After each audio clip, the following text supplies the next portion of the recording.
Waan waaqayyoon godhe garuu inni kanaaf maqaan koo Amiruu Geetaachoo jedhama. Eenyuutiin kun poolisiidha. Kan irraa akkasuma godhee kan itti waaqeffachaa jiru wanta ta'eef. Kanaaf wanta waaqayyoo naa godhee guyyaadhaa fidee saba kana gidduu na dhaabee dhugaa godhee jechuudha. Maaliif waaqayyo waan baay'ee namaa godha. Isa tarraan nu ga'ee kan malee akka namaatiif guyyaadhaa ga'ee deeganatti dhufeessi gidduu dhaabbatee dhugaan baay'ee dhugaa waaqayyo namaa godhe. Gaafa maskaranii guyyaa dhibbeen sadii jechuudha. Akka tasaa ta'e hojiidhaan ta'uun makiinaa poolisii kan paatiroolii natoo deemaa jiru akkas gara keessatti deemaa jirra. Gara sana toon deemu naannoo gosa darbuu jechuudha. Mucaasa makiinaa of fireenii qabamu jechuudha. Paatiroolitti nuyi nama furtaanii irra jirra jechuudha gubbaasaa.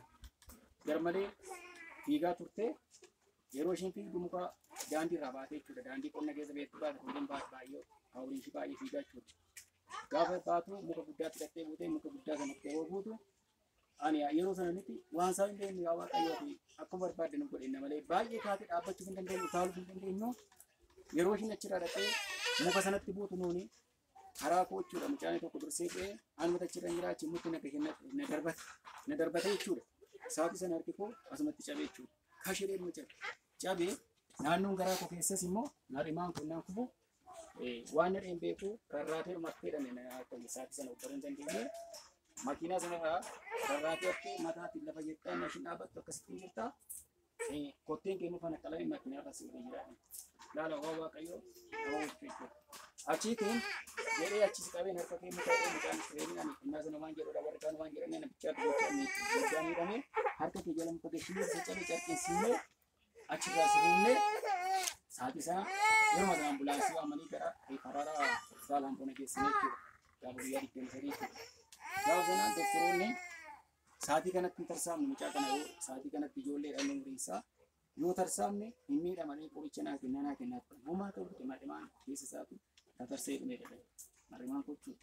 Innaan opereeshinii yoo taate malee fayyuu hin dandeessu innaan godhaa gamaalaan godharee yaani maal danda'uu dubbadhu namoonni bira jiran haa ta'u bakka duurree jedhanii mataa isaanii jechuudha.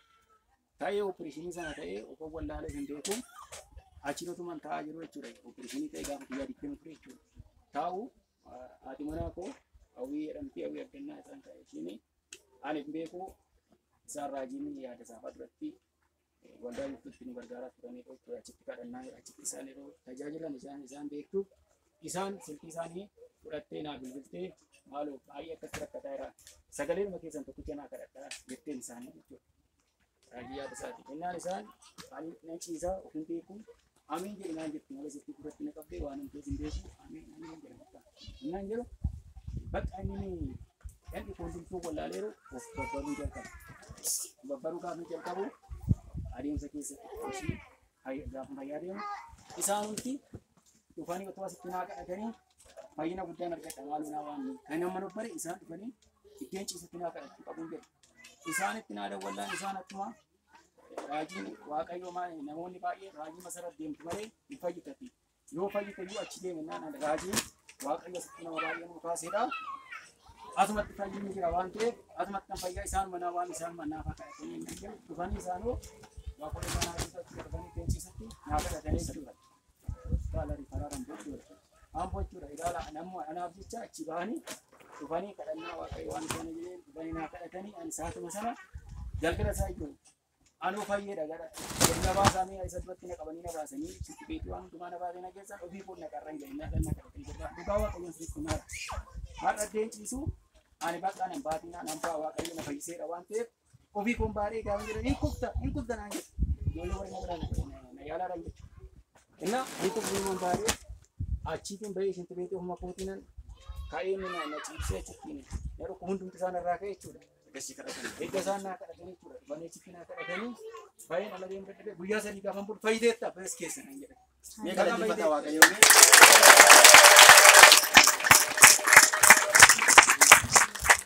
Faedah tak ni anu luar yang sini maka bayi dia nama dia kita awak kita nama mana ni tu, apa ko, haji kasih kita lagi.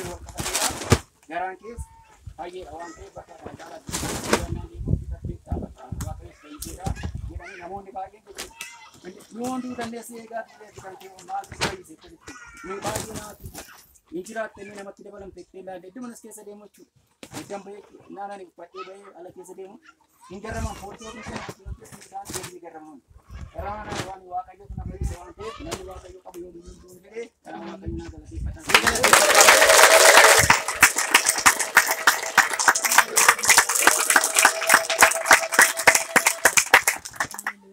Kanaan waaqayyo haa ta'u maqaan waaqayyo eebbifamu.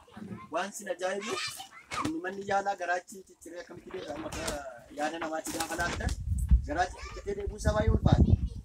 Garuu waaqayyoon immoo garaacha ciccitee walitti deebiseetu isa du'aaf eegame sana immoo jireenya kennamee waaqayyoon galateeffadhaan mallee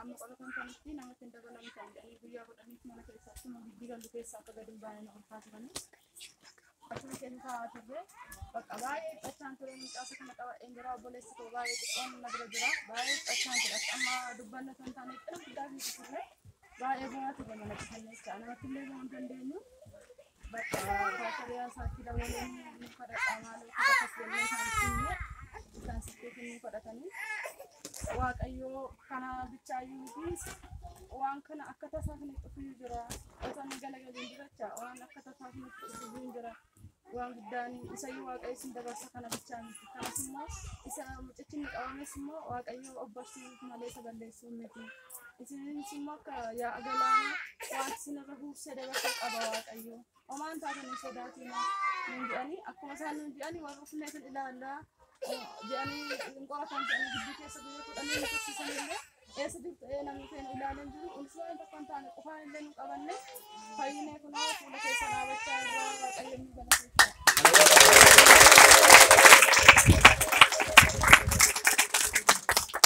Innis immoo akkuma baastara yaada kan jedhamu jedhamte kan inni galagale akkuma tasaatu ta'e namni fayyaa jeessa eeguutu jiru duumaas ta'ee nyaatee akkuma isaan kaasan galgala isaa ka'anii ba'anii ta'ee ba'ee hin deemee akkuma waan galee amma irreen qabu fayyaa isaati dura nyaachuu illee hin danda'u ture ati bulchaa turanne ji'a tokkoon akkasitti ture addatti fayyee amma ji'a tokkoon qabuuf waaqayyo nu galateeffa. Tole gaaffii tokkoon si gaafadhaa guyyaa sana na yaadadha namicha koronaan qabame sana waaqayyo fayyee ba'aa jedhe bilisa ba'ee ba'aa jedhe namichi sun akkamiin ani hin beeku qaamaa waan ta'eef. Torbee lama booda bilisa ba'ee innis uffatinsa dubbisee hospitaala. Ilaalamee bilisa. Bilisa ba'ee.